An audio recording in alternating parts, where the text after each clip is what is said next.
दोस्तों स्टडी 91 के online platform में आप सभी का बहुत बहुत स्वागत है। दोस्तों आज आप सभी के समक्ष मैं एक नए लेक्चर को लेकर हाजिर हूँ, एक नए विषय को लेकर हाजिर हूँ।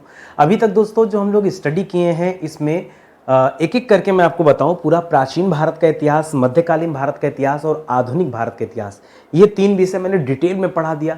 ऐसा कोई भी टॉपिक नहीं है जिस पर हम लोगों ने अपनी क्लास में चर्चा न किया हो। इसके बाद हम लोगों ने संविधान विषय पर चर्चा किया, उसको भी मैंने पूरा पढ़ा दिया। उसके बाद हम लोग वर्ल्ड ज्योग्राफी यानी विश्व के भूगोल पे चर्चा किए, वो भी मैंने आपको पूरा पढ़ा दिया। उसके बाद इंडियन ज्योग्राफी पे चर्चा किया गया, वो भी मैंने आपको पूरा पढ़ा दिया। 6 विषय तो पूरा समाप्त हो चुका है। आज से 7वें विषय का आगाज होने जा रहा है। और एक चीज और बता दूं, ये 6 विषय पढ़ने में हम लोगों ने कुल 455 लेक्चर अटेंड किया। कितना सर आपने कहा? 455 लेक्चर। और हर एक लेक्चर में 30-30 सवाल के हिसाब से हम लोग पहुंच चुके हैं 13,680 सवाल पर। आज की क्लास अगर आप देखते हैं तो पूरे 13,680 सवाल आपके तैयार हो जाएंगे। ठीक है, तो आज हम लोग भौतिक विज्ञान की शुरुआत करने चल रहे हैं, साइंस में फिजिक्स की शुरुआत करने चल रहे हैं। जो पहला चैप्टर है उस चैप्टर का नाम है भौतिक राशियां एवं मापन। काफी बड़ा चैप्टर है, सवाल भी बहुत सारे पूछे जाते हैं, तो जम के हम लोग कम से कम 100 सवाल तो हल करेंगे ही करेंगे यहाँ से। ठीक है, तो चलिए आज की क्लास में आप सभी का स्वागत है और देखते हैं कितनी अच्छी आपकी तैयारी। स्क्रीन पर क्वेश्चन की भरमार है, इन्हीं सब सवालों पर आज प्रश्न उत्तर किया जाएगा और आपको पढ़कर आनंद भी आएगा। ठीक है, हमने बहुत सारा पेड कोर्स बनाए। यदि आपको भरोसा हो कि नीतीश सर अपनी जिम्मेदारी बखूबी निभा सकते हैं, हमें अच्छे से सिखा सकते हैं, पढ़ा सकते हैं, तो बेशक आपका स्वागत है। कम से कम डेमो तो देख ही लीजिए। बैच परचेज कीजिए या ना कीजिए, लेकिन डेमो देख लीजिए। हो सकता है डेमो देखने से आपको कुछ सीख मिल जाए। ठीक है, तो चलिए आप इन्हें ज्वाइन करना होगा तो कीजिएगा, अन्यथा कोई बात नहीं, सीधे अपने मुद्दे पर आते हैं। ठीक है, तो आज हमारा 456 नंबर की क्लास हम शुरू करने चल रहे हैं और आज की क्लास अगर आप देखते हैं तो पूरे 13,680 सवाल आपके तैयार हो जाएंगे। फिजिक्स दोस्तों हम लोग पढ़ना शुरू कर रहे हैं। पहला सवाल, भौतिक राशियों के मापन में प्रयुक्त मात्रकों के लिए कौन कौन सी पद्धतियां हैं? कितनी पद्धति का यूज किया जाता है दोस्तों? तो ऐसा माना जाता है कुल 4 पद्धतियां हैं। कितनी पद्धतियां हैं? 4 पद्धतियां। पहली पद्धति है जिसका नाम है MKS पद्धति। क्या नाम है? MKS पद्धति। यम माने क्या हो जाता है? मीटर, के माने हो जाता है किलोग्राम और यस मीन्स हो जाता है सेकंड। तो मीटर किलोग्राम सेकंड पद्धति ये आप हो जाता है। ठीक है, दूसरा इसी तरह आप ले लेते हैं तो मीटर की जगह दोस्तों अच्छा यहाँ देखिए मीटर किलोग्राम सेकंड को अगर थोड़ा सा चेंज कर देंगे तो यहाँ पर एक और है FPS। ठीक है, FPS पद्धति। F माने हो जाता है फुट, P माने हो जाता है पाउंड और फिर से यस मतलब क्या हो जाता है? सेकंड हो जाता है FPS पद्धति। तीसरा लिखेगा CGS पद्धति, CGS सेंटीमीटर ग्राम सेकंड। ठीक है, इसे हम कहते हैं CGS पद्धति। ठीक है, और चौथे नंबर पे एक स्टैंडर्ड है, ठीक है, जिसे हम SI पद्धति कहते हैं और सबसे ज्यादा मान्यता दोस्तों इसी SI पद्धति की है। ठीक है, SI पद्धति जो है ये MKS पद्धति का ही संशोधित रूप है, कुछ नया नहीं है। ठीक है, SI पद्धति लिखेगा, SI पद्धति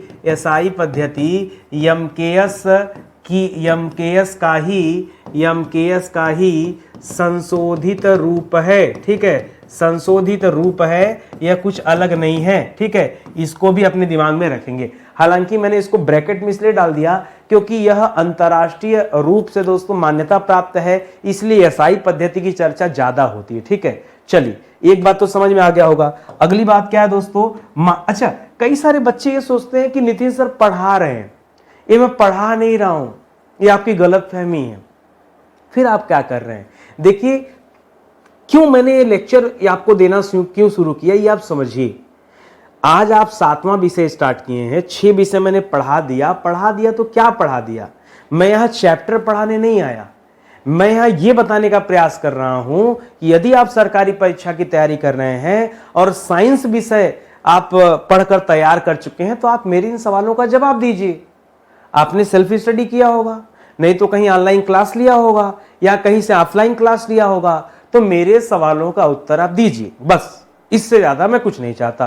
तो अगर आपने फिजिक्स पढ़ा है तो आपको ये सारे सवालों का उत्तर पता होना चाहिए। यदि नहीं पढ़ा है तब तो बात कोई नहीं है। ठीक है, पढ़ा है तो उत्तर दीजिए और नहीं पढ़ा है तो फिर इंतजार कीजिएगा स्टडी 91 पर। नितिन सर जब अपने बैच में पढ़ाएंगे तो पढ़िएगा, बैच पढ़ने के बाद कुछ रुकने वाला नहीं है, ठीक है, आनंद आ जाएगा। मात्रक कितने प्रकार के होते हैं दोस्तों? तो मात्रक दो प्रकार के होते हैं, एक होता है मूल मात्रक, दूसरा होता है व्युत्पन्न मात्रक, ठीक है। सीधा सीधा जवाब दीजिए, मूल मात्रक और व्युत्पन्न मात्रक, ठीक है। मूल मात्रक और व्युत्पन्न मात्रक, ये मात्रक के क्या होते हैं दोस्तों? दो भेद होते हैं, ठीक है। अगला पूछ रहा है मूल मात्रक कितने होते हैं? बड़ा अच्छा सवाल कर दिया दोस्तों। मूल मात्रक, अच्छा मूल मात्रक कितने नहीं, करा मूल मात्रक किसे कहते हैं?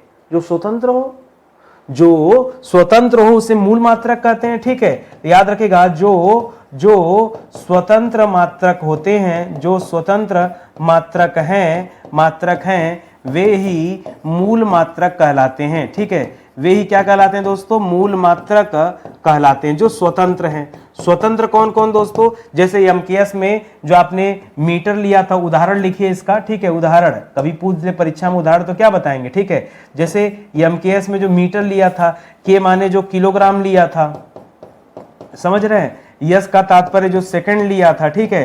तो ये सब जो हैं, यह क्या है दोस्तों? ये आपके मूल मात्रक ही तो हैं। मीटर हो गया, किलोग्राम हो गया, सेकंड हो गया, ये सब क्या है? मूल मात्रक के अंतर्गत आते हैं। तो इस तरह से आप याद रखेंगे। अगला सवाल करा, व्युत्पन्न मात्रक किसे कहते हैं? मूल मात्रक तो जो स्वतंत्र होते हैं वो मूल मात्रक है। व्युत्पन्न मात्रक किसे कहते हैं? जो निर्भर होते हैं, व्युत्पन्न कहलाते हैं, क्योंकि उनकी उत्पत्ति कहीं न कहीं स्वतंत्र वाले से हुई है। तो याद रखिएगा, एक या एक से अधिक,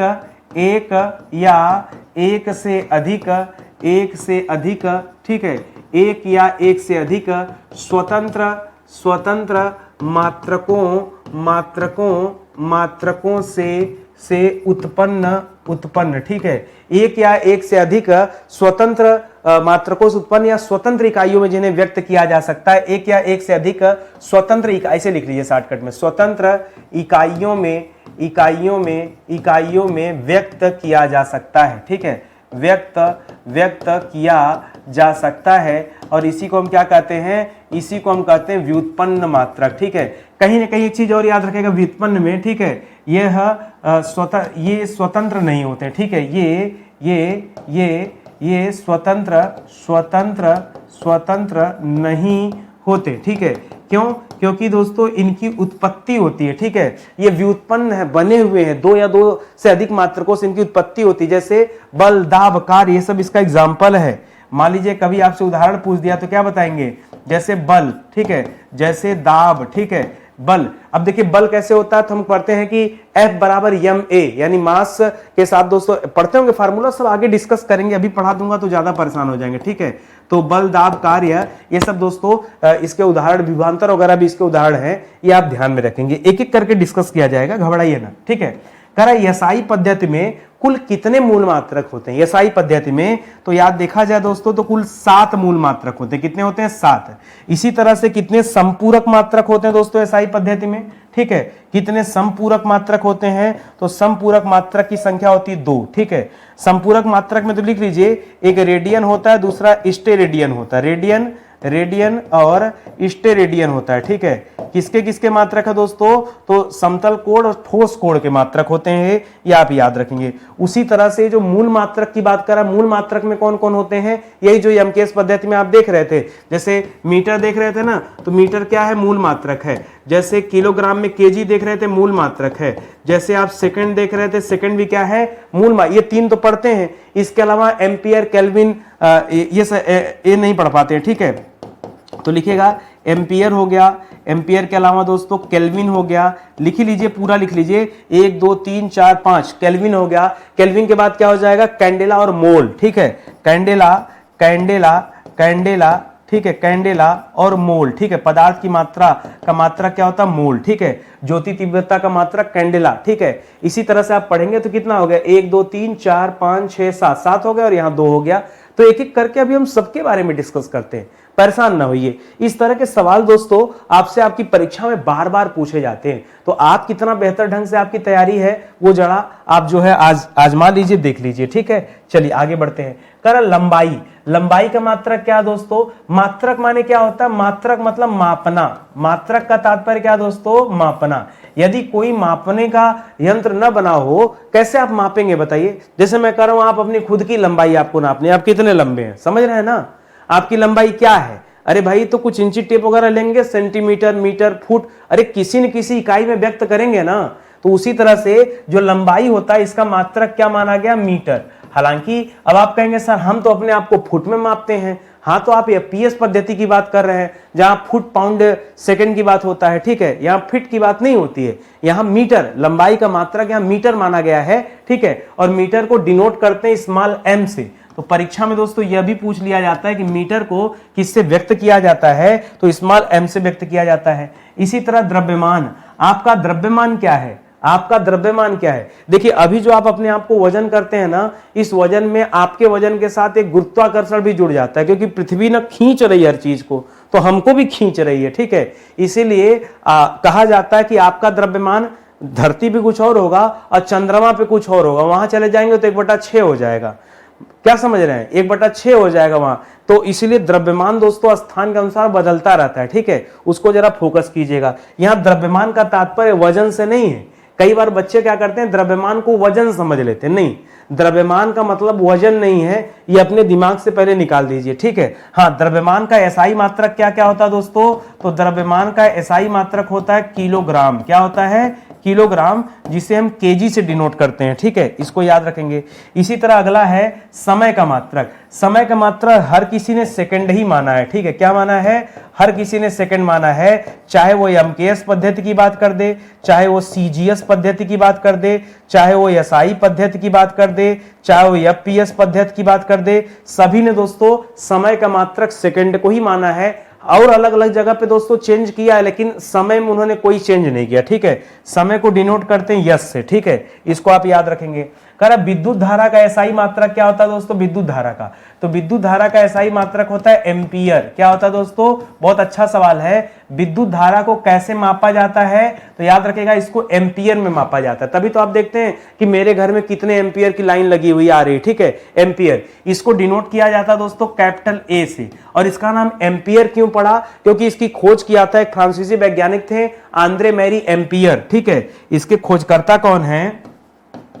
इसके खोजकर्ता कौन है? इसके खोजकर्ता का नाम था आंद्रे मैरी एम्पियर, ठीक है। आंद्रे मैरी एम्पियर, जो कि एक फ्रांसीसी वैज्ञानिक थे, ठीक है। इसी वजह से दोस्तों इसका नाम ही क्या पड़ गया? इसका नाम पड़ गया एम्पियर, ठीक है। वरना हो सकता किसी और ने खोजा होता तो कुछ और नाम रख देते, ठीक है।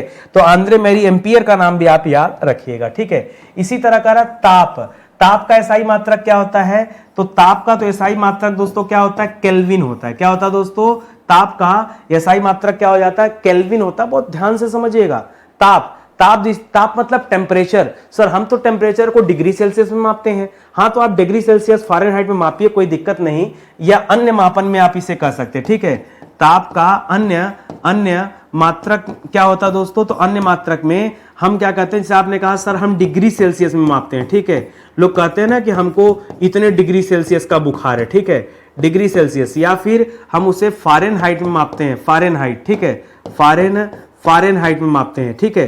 तो ये सब दोस्तों जो है ये अलग अलग जो है मात्रक है, लेकिन मुख्य रूप से जो ताप है दोस्तों, ताप का एसआई मात्रक क्या माना गया है? वो केल्विन माना गया है। तो आपको कंफ्यूज यहां नहीं होना है, ठीक है। एक चीज और, कई बार बच्चे के दिमाग में आता उष्मा। उष्मा का एसआई मात्रक क्या होता है? ताप और उष्मा में बड़ा अंतर है, ठीक है। उष्मा का एसआई मात्रक क्या होता है? तो उष्मा का एसआई मात्रक है जूल। क्या है दोस्तों? उष्मा का एसआई मात्रक है जूल। कई बार पता नहीं क्यों उष्मा और ताप में बच्चा अंतर नहीं कर पाता, ठीक है, और वो गलतियां कर देता है। तो प्लीज आप सभी से निवेदन है कि अभी मैं जितना आपको समझा रहा हूं, जितना पढ़ा रहा हूं, पहले वो पढ़िए, आगे एक एक करके मैं आपका कॉन्सेप्ट भी क्लियर कर दूंगा, ठीक है।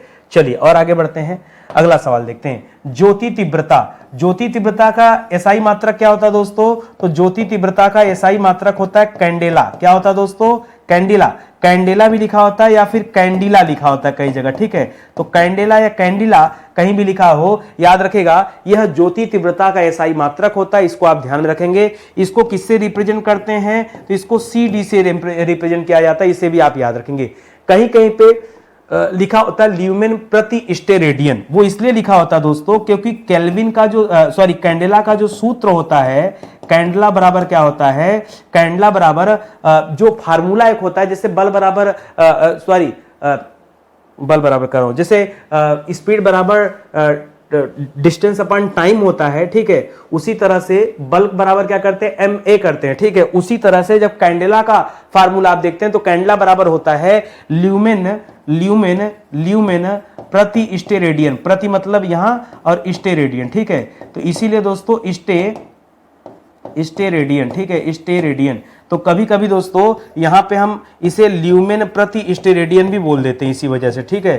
ल्यूमेन प्रति स्टेरेडियन भी दोस्तों इसे कह दिया जाता है, यह भी याद रखेगा। यह भी दोस्तों किसका, ज्योति तीव्रता का मात्रक मान लिया जाता है, इस तरह से लिख सकता है। तो हो सकता है परीक्षा में कैंडिला दे दे, पता चला बच्चा कैंडिला रट के बैठा है, ठीक है, और एग्जाम में कैंडिला ऑप्शन हटा दिया और नया ऑप्शन दे दिया ल्यूमेन प्रति स्टेरेडियन, बच्चे का माथा खराब। सर ये हमने तो कभी पढ़ा ही नहीं, ये नया चीज कहां से आ गया? नया कुछ नहीं है, उसी चीज को दो तरीके से लिखा जा सकता है, इस वजह से दोस्तों ऐसी बातें की जा रही है, ठीक है। अब आपकी कितनी बढ़िया तैयारी हो पाई है, कितना अच्छा आपको टीचर ने समझाया सिखाया है, वो आप जानिए। एक चीज और, सर आपका अभी पेड कोर्स तो इस फिजिक्स का है नहीं और इतना जल्दी आने वाला भी नहीं है, तब तक आप यूट्यूब पे जाकर पढ़ लीजिए। मैंने पूरा फिजिक्स जो है डिटेल में पढ़ाया है, अंतिम में मैं आपको जो है जब आई बटन आएगा तो वहां देख लीजिएगा, मैंने पूरी फिजिक्स आपको फ्री में पढ़ाया, कोई भी ऐसा टॉपिक नहीं, डिटेल में पढ़ाया है। एक बार आप उसे देख लेंगे तो आपका काम जो है ठीक ठाक चल सकता है।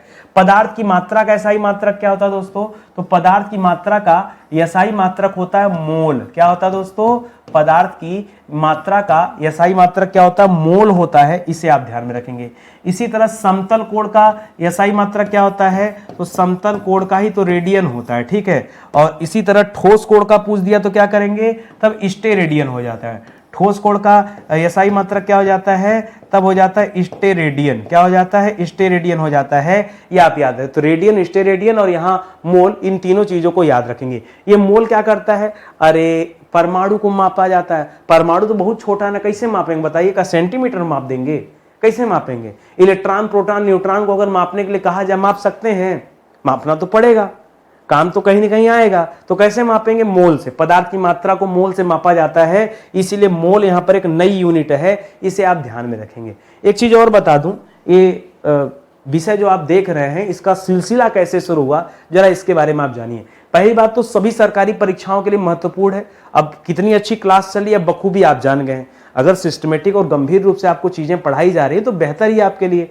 तो देखिए हम लोगों ने एंशिएंट हिस्ट्री दोस्तों यहाँ पे कवर कर लिया, जो कि हम लोगों ने 1 नंबर से लेके 45 नंबर तक के लेक्चर में कवर किया।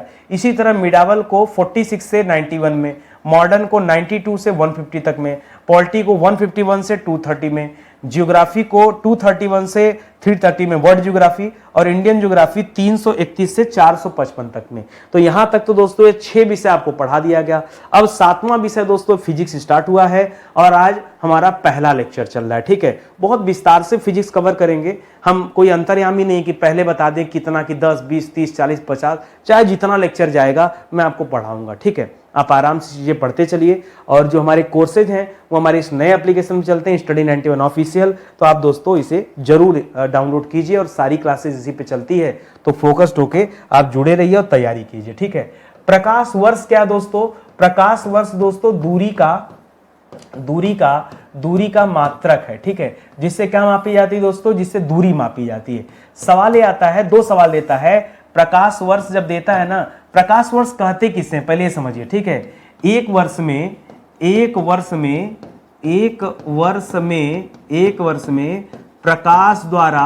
प्रकाश द्वारा चली गई कुल दूरी क्या कहलाता दोस्तों? इसी को कहते हैं प्रकाश वर्ष। इसी को क्या कहते हैं? प्रकाश वर्ष। एक साल में प्रकाश कितनी दूरी तय कर रहा है, उसी को प्रकाश वर्ष कहते हैं। अब कभी कभी दोस्तों इसका एग्जैक्ट वो आंकड़ा पूछ लेता है जो 9.46 है, और उसमें भी दोस्तों 2 आंकड़े आपके लिए इंपॉर्टेंट है, बहुत ध्यान से चीजें को सुनिएगा। 9.46 गुणे, यहां तक मामला सेम है, यहीं से मामला बदल जाएगा। एक जगह लिखा रहेगा 10 की घाते 12 और दूसरी जगह लिखा रहेगा 10 की घाते 15, ठीक है। 10 की घाते 12 और 10 की घाते 15। कैसे 12 15? 12 लिखा है इसका मतलब किलोमीटर है, ठीक है, इसके आगे किलोमीटर लिखा रहेगा, और 15 लिखा रहेगा तो इसका मतलब इसके आगे मीटर लिखा रहेगा। क्या लिखा रहेगा? मीटर। क्यों? क्योंकि हम जानते हैं कि 1 किलोमीटर में कितना मीटर होता है दोस्तों? 1 किलोमीटर बराबर कितना होता है? 1000 मीटर होता है, ठीक है। इसी वजह से दोस्तों ये आंकड़ा कुछ ऐसा है। तो बहुत ध्यान दीजिएगा, परीक्षा में फंसा देता है। हमारा ध्यान ना 10 की घाते 12 या 15 पे नहीं होता है, और दोनों ध्यान देना है, 12 के साथ किलोमीटर, 15 के साथ मीटर। हमें नहीं पता परीक्षा में क्या ऑप्शन आने वाला है, लेकिन ये दोनों ही ऑप्शन दोस्तों सही हैं, इसलिए बहुत सोच समझकर इसको आप याद रखिएगा। बहुत अपने आप में यह तिगड़म वाला सवाल है, ठीक है। ओम मीटर, बहुत बढ़िया सवाल दे दिया। करा ओम मीटर जो है दोस्तों ये किसका मात्रक है? देखिए प्रतिरोध का मात्रक समझिएगा, प्रतिरोध का मात्रक ओम है, समझिएगा। प्रतिरोध का मात्रक क्या होता है दोस्तों? प्रतिरोध का मात्रक ओम होता है, ओम को ऐसे डिनोट करते हैं, ठीक है। लेकिन यदि आपसे ओम मीटर कह दिया तो मामला चेंज हो जाएगा। ओम किसका मात्रक है? प्रतिरोध का मात्रक। अब ओम मीटर जो है ये प्रतिरोधकता का हो जाएगा। प्रतिरोधकता मतलब विद्युत प्रतिरोधकता, ठीक है। विद्युत प्रतिरोधकता का मात्रक क्या दोस्तों? ओम मीटर हो जाता है। ध्यान दीजिएगा, जब ये प्रतिरोधकता लिखेगा तब दोस्तों ओम मीटर कीजिएगा, और जब खाली प्रतिरोध लिखेगा तो आप भी ओम कीजिएगा। बहुत ध्यान दीजिएगा, देखिए ये ता लगने से इतनी नौटंकी हो रही है। प्रतिरोध का मात्रक ओम, अब प्रतिरोधकता का मात्रक ओम मीटर। समझ रहे हैं ना? यदि क्लास में आपको अध्यापक न सिखाए न पढ़ाए, आप बताओ बच्चा कैसे गलती नहीं करेगा जी? गलती होगा ना, तो गलती से बचाना ही तो हमारा धर्म है। तभी तो मैं आपको एक एक चीजें समझा रहा हूं, पढ़ा रहा हूं। तो बहुत ध्यान से अच्छे से सुनते चलिए और पढ़ते चलिए। अगला सवाल देखिए, करा बल, वेग और विद्युत धारा और कार्य में से कौन सा मूल भौतिक राशि है? मूल भौतिक राशियों की संख्या कितनी थी दोस्तों? 7 थी। मूल भौतिक राशियों में 7 था। क्या हमने कहीं बल पढ़ा? मूल भौतिक राशि में बल नहीं पढ़ा, वेग नहीं पढ़ा, कार्य नहीं पढ़ा। हमने विद्युत धारा पढ़ा था, और विद्युत धारा का मात्रक हम लोगों ने पढ़ा था कि इसका मात्रक एम्पियर होता है। कुछ याद आया आपको? इसी एम्पियर को मैंने बताया था, इसको ए से डिनोट करते हैं। आंद्रे मैरी का नाम लिया था, आंद्रे मैरी एम्पियर, भूल गए क्या?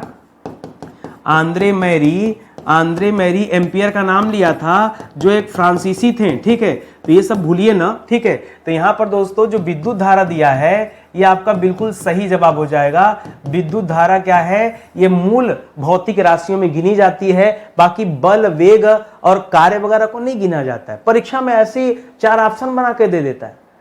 तो आप चीजों को समझिएगा, मैंने तो आपको अच्छे से पढ़ा दिया। फिर से एक बार देखिए, करा बल, दाब, वेग, त्वरण में से कौन सी अदिश राशि है? इस बार सवाल चेंज कर दिया, अदिश राशि।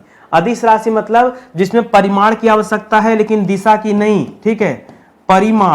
परिमाण की आवश्यकता है, दिशा की आवश्यकता नहीं है, क्योंकि उसके नाम में लिखा अदिश, जहां दिशा नहीं है, अदिश। तो बताइए, करा बल, दाब, वेग और त्वरण में से कौन सी अदिश राशि, कहां पर दिशा की आवश्यकता नहीं है? तो याद रखेगा दाब में। अरे दाब के लिए क्या दिशा चाहिए जी? देखिए मैं कहूं बल, तो बल किस दिशा में लगाना जरूरी है? सामान इधर रखा, बल इधर लगा, क्या मतलब है? तो बल के लिए तो दिशा चाहिए, बल के लिए दिशा चाहिए, तो त्वरण के लिए भी दिशा चाहिए। और क्या दिया है यहाँ पे?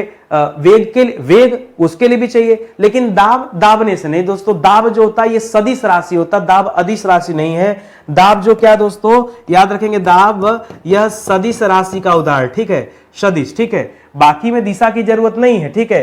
बाकी सब क्या है दोस्तों, सॉरी, बल, दाब, वेग, त्वरण में जो दाब है दोस्तों ये अदिश राशि है, ठीक है। यह क्या है दोस्तों? अदिश राशि है। यह अदिश राशि है क्योंकि इसमें दिशा की आवश्यकता नहीं है। बाकी बल हो गया, वेग हो गया, त्वरण हो गया, इसमें दिशा की आवश्यकता है। इसलिए याद रखेंगे यह क्या है दोस्तों? बल जो है यह आपका सदिश राशि हो जाएगा। वेग जो है दोस्तों यह भी आपका सदिश राशि हो जाएगा, और जो त्वरण दिया है यह भी सदिश राशि हो जाएगा। तो प्लीज आप कंफ्यूज ना होइएगा, इसको याद रखिएगा। इसी पे एक सवाल मैं दे रहा हूं, सुनिएगा। करा वे भौतिक राशियां जिन्हें अभिव्यक्त करने के लिए केवल परिमाण की जरूरत है, दिशाओं की नहीं। यदि दिशा नहीं है तब उसे क्या कहेंगे? उसे हम कहेंगे अदिश राशि। क्या कहेंगे? यदि दिशा की जरूरत नहीं है तब हम उसे क्या कहेंगे, उसे हम अदिश राशि के नाम से जानते हैं। ये आप याद रखेंगे। जहां दिशा की जरूरत नहीं है वह अदिश राशि। उदाहरण पूछ देगा दोस्तों तो क्या बताएंगे, यही लंबाई, क्षेत्रफल, आयतन वतन यही सब उदाहरण है, ठीक है, अदिश राशि का। इसको याद रखेंगे। अगला सवाल, वे भौतिक राशियां जिन्हें अभिव्यक्त करने के लिए परिमाण के साथ साथ दिशा की आवश्यकता है। तो यदि दिशा है तो क्या हो जाएगा, सदिश राशि हो जाएगा। यदि दिशा है तो क्या हो जाएगा, सदिश राशि हो जाएगा। आगे देखिए, करा किस राशि को सामान्य बीज गणितीय विधि से जोड़ा जा सकता है, ठीक है। तो अदिश राशि की खासियत है, किसकी खासियत है, यह अदिश राशि की खासियत है। उसे सामान्य बीज गणितीय विधि से दोस्तों जोड़ा जा सकता है। बीज गणितीय विधि से, या आप याद रखेंगे, अदिश राशियों को जोड़ सकते हैं। अगला सवाल दोस्तों, करा अदिश राशि का उदाहरण क्या दोस्तों, तो अदिश राशि का उदाहरण क्या, लंबाई, चौड़ाई, ठीक है, लंबाई, चौड़ाई, आयतन, ठीक है, आयतन, क्षेत्रफल, ठीक है। ये सब में क्या होता है, कोई दिशा उषा की जरूरत नहीं है, ठीक है, इन सब के लिए कोई दिशा की जरूरत नहीं है। या फिर और ले लिया दूरी, और क्या ले लिया, चाल, पीछे आपने क्या पढ़ा था, दाब ना, यही सब पढ़ा था ना। तो इन सब के लिए दोस्तों कोई दिशा की आवश्यकता नहीं है, केवल और केवल परिमाण की आवश्यकता पड़ती है। तो ये सब दोस्तों किसके उदाहरण हैं, ये अदिश राशि के उदाहरण के तहत गिने जाते हैं, रखे जाते हैं। इन्हें आप जो है ध्यान में रखेंगे।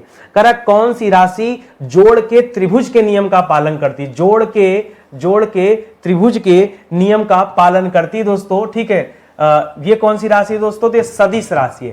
ध्यान दीजिएगा, फिर से एक बार लिख दे रहा हूं, जोड़ के नियम का पालन ये करती है, जबकि पीछे आपने पढ़ा कि बीज गणितीय नियम का पालन कौन करता है, बीज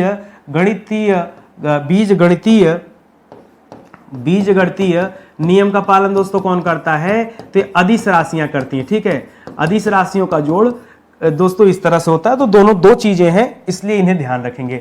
सदिश राशि का दोस्तों उदाहरण कौन कौन सा होता है, पीछे दोस्तों आप पढ़ रहे थे बल के बारे में, आप पढ़ रहे थे त्वरण के बारे में, आप पढ़ रहे थे, पीछे दिया था संवेग के बारे में, या फिर आप पढ़ रहे थे वेग के बारे में। तो वेग, संवेग, बल, त्वरण ये सब दोस्तों किसमें हो जाते हैं, या फिर विस्थापन, ठीक है, विस्थापन, ये सब कहां हो जाते हैं दोस्तों, आदि।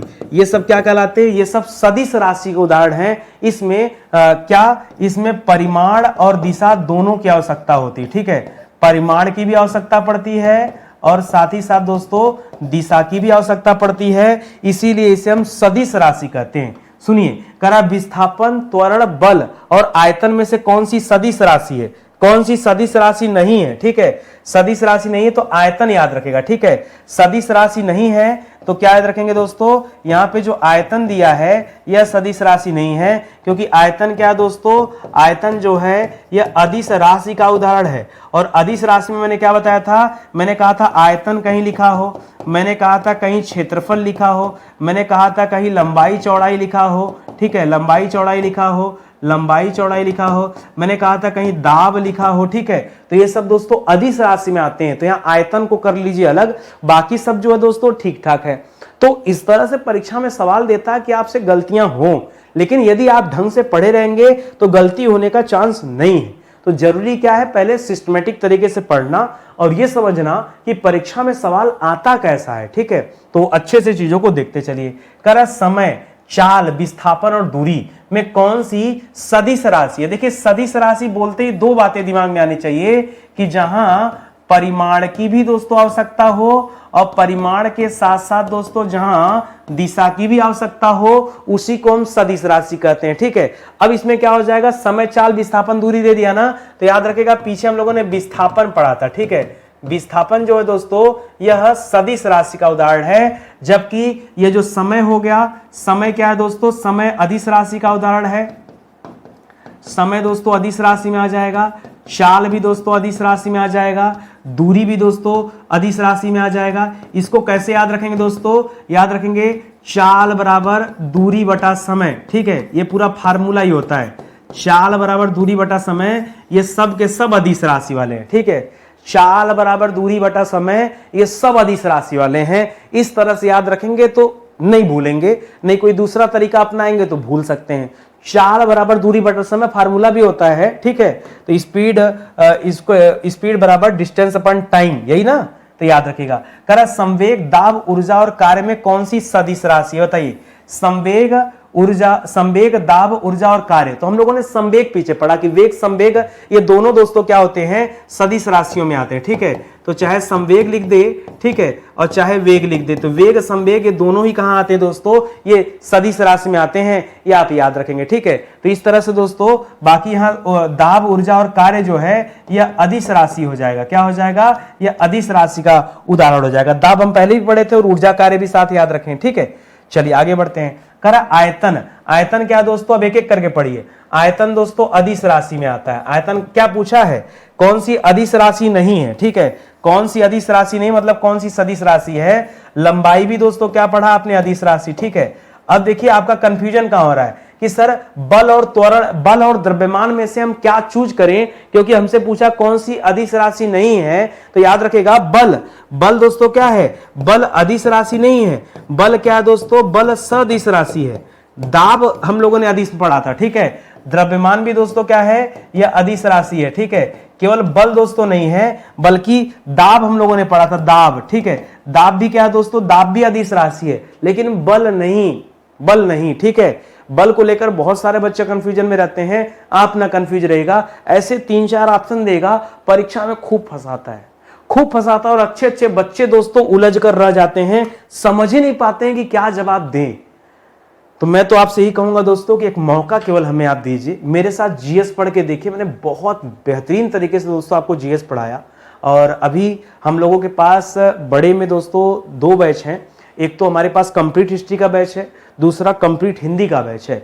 एक दोस्तों अगले 2-4 दिनों में ही हम एक संपूर्ण संविधान का बैच भी लॉन्च करने वाले हैं। तो जितना जल्दी हमसे हो पा रहा है मैं उतनी चीजें दे रहा हूं आपको, आप तैयारी कीजिए। कई बार आपको लगता है कि अभी तो बैच ही नहीं है, अरे तो जो है वो पढ़ो ना।